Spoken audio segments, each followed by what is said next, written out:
Hi ho, it's Silver with this week's Friday Funnies. I really, I know been switching the time around a little bit, but it's hard to hold me to a schedule. I'm just not a scheduled kind of person, which is, what are you going to do?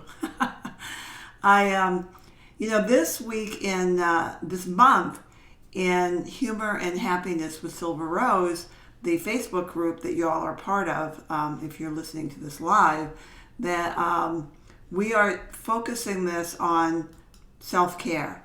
And as such, I'm trying to get my comments up here. Okay. As such, I thought that I would tell you the story about how I went from 30 years of clinical depression to being one of the happiest people you'll meet today. So it's kind of a long story, so I hope you have your coffee or your afternoon or evening beverage, but it's kind of a fun one. So when I was in my late 20s, now remember, you don't remember because you don't know, I was depressed from the time I was 5 years old until my mid-30s. I didn't know it. I thought life kind of sucked is all, but I didn't know it was depression because I'm from New England. So I I'll tell you in the story, I went to a therapist. A friend of mine, I asked, he had been going to therapy, and I thought it was pretty chic. And so I decided that I would go as well. And my therapist said to me when I first met him, said to me, there's a lot of different life occasions that could bring somebody into therapy. Why now? Why have you decided now to seek therapy? And I said, well, I've just had another tragic relationship with a man, and it's just now occurred to me that I might have something to do with it. Boy, nothing gets by me. So we started therapy, and after about, 6 weeks, maybe 2 months, he said to me, well, you're clinically depressed. And I looked at him and I said, Doc, are you nuts?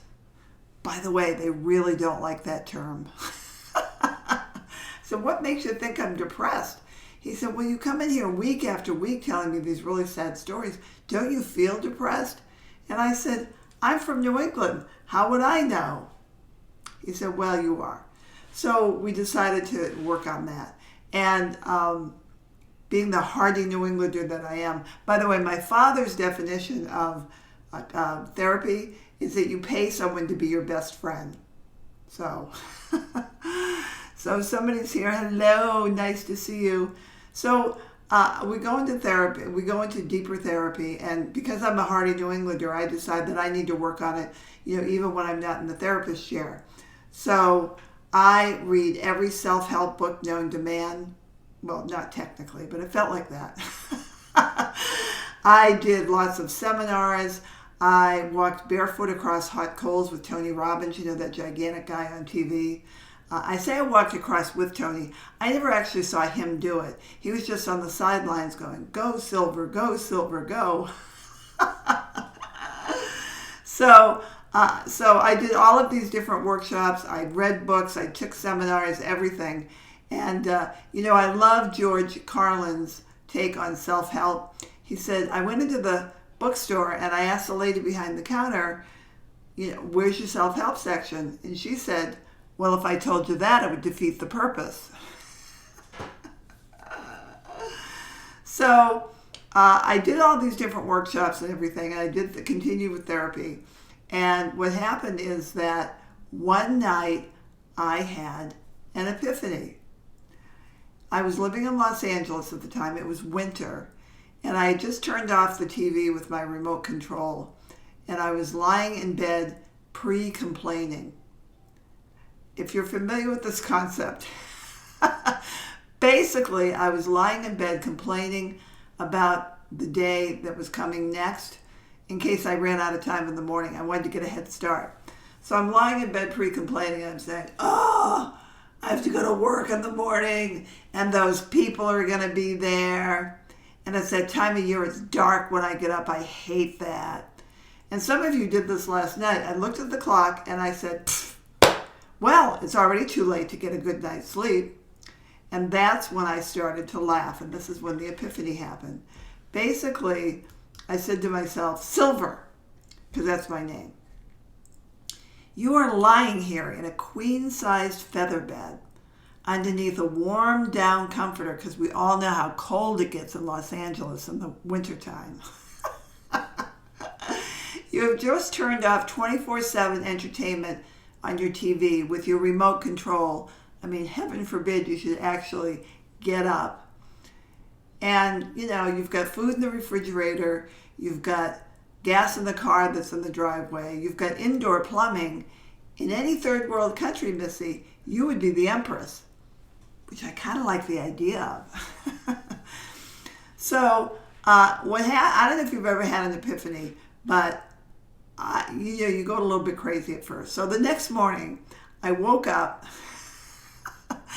and the alarm hadn't gone off yet. I bounded out of bed and said, "Morning, yay, morning, I love mornings." And I run into the bathroom and I get in the shower and I'm like, "Thank you for showers. This is the best shower I've ever had in my life." And I don't know about you, but for me, whoever invented the shower, and maybe for you it's the bath, they should be awarded a statue in every city in the country. I mean, really, the showers are the best. So I'm in the shower saying, "Thank you, thank you, thank you." I step out of the shower, I wrap up in a towel, and I said, "Oh, this is the warmest, fluffiest towel I've ever felt in my skin. Thank you for towels." And then I went over to the mirror, and I looked in the mirror, and I said, "Thank you for makeup." I get dressed. Thank you for Target. I go get some coffee. Thank you so much for coffee. I mean, I was just so excited to be alive. It was incredible. I hadn't felt this. I didn't ever remember feeling this good. So I get into my car in the driveway and I put the key in. And I don't know if this has ever been true for you, but for me, for many years of my life, it was an iffy proposition. I put the key into the ignition and I turned it, and the engine turned over, and I was like, "Yay, thank you so much." And I'm driving to work, and this is Los Angeles, and traffic in Los Angeles is not really great. So I'm driving to work, and somebody cuts me off, and I'm like, "Oh, good for you." And I'm waving to people as I'm driving. I can't do this. It's like... It's like one of those dexterity tests. You try to pretend you're driving and waving to people. It's weird. Maybe I do it this way. Anyhow, I'm waving to people, and I get into the parking lot at work. I park the car. I walk into work, and I say to the receptionist, "Good morning," and she said, "Wah, wah, wah, wah, wah." Have you worked with these people? When you come into work and you're in a good mood, people are. If you're in a bad mood, nobody asks you anything. If you're in a good mood, they're suspicious. Like, did you win the lottery and you're quitting? Or, I want whatever drug you're on. Or my personal favorite, which is, did you get lucky last night? But I was just grateful for everything. I was just really in a good mood. And so here's what started to happen, and this is really the crux of the story, is that I started to pull out of my 30 years of clinical depression because I was suddenly grateful for what I had in my life. And that epiphany lasted for a long time. I still to this day, it's so interesting. We're driving on the freeway, and honestly, at least 97% of the people that you're driving on the freeway with are phenomenal drivers. But you pick out those 3% and you put your full focus on them, and you let it ruin your day. I did it for years. But you know what? Mostly they're great.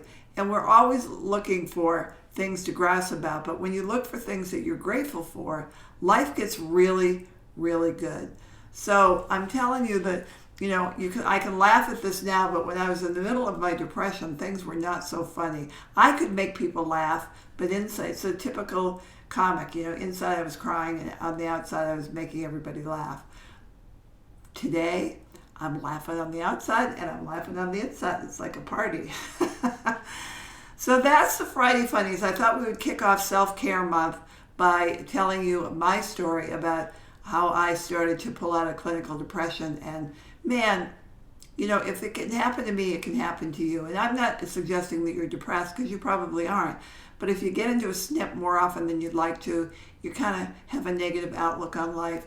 There's ways that you can improve that. And we're going to talk a lot about that this month in this group and in my happiness hacks that are on YouTube, Silver Happiness on YouTube, a lot of different things. But what I want you to do is I want you to come to the group on a regular basis and invite your friends. Invite your friends to this group.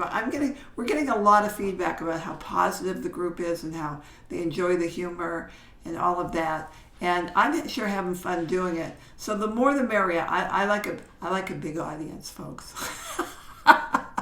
Honestly, you could rent out Carnegie Hall. I always want to call it Dale Carnegie Hall, but it's not. You could rent out Carnegie Hall and it wouldn't be enough for me. I just love a big audience. So invite your friends. It's mostly, this group is mostly for women. So, invite your women friends. They seem to be the ones more interested in our topics anyhow. But we're having a good time. So, hang out here as often as you can. If you've got some funny stuff or some stuff about self-care, do post it. And, be appropriate about it. We don't want to leave anybody out who might be a different religion than you or anything like that. But mostly we just want pure fun and inspirational stuff. So, that's it. It's my Friday Funnies. I hope you enjoyed it. I sure had a good time. I want to... Oh, heck. I've lost my... Hang on. Oh, I lost my sound effects. I love these sound effects. I can't find them. Anyhow, I tried to download a laugh track funny sound effects, but then I keep hearing my husband who says, I hate those laugh tracks. But he's never done comedy, so what the heck does he know? Anyhow, that's it for today. I hope you have a fabulous weekend. Check into the group, say hi, post something. But remember, self-care is our theme this month. It's really important. Laughter is a great way to practice self-care.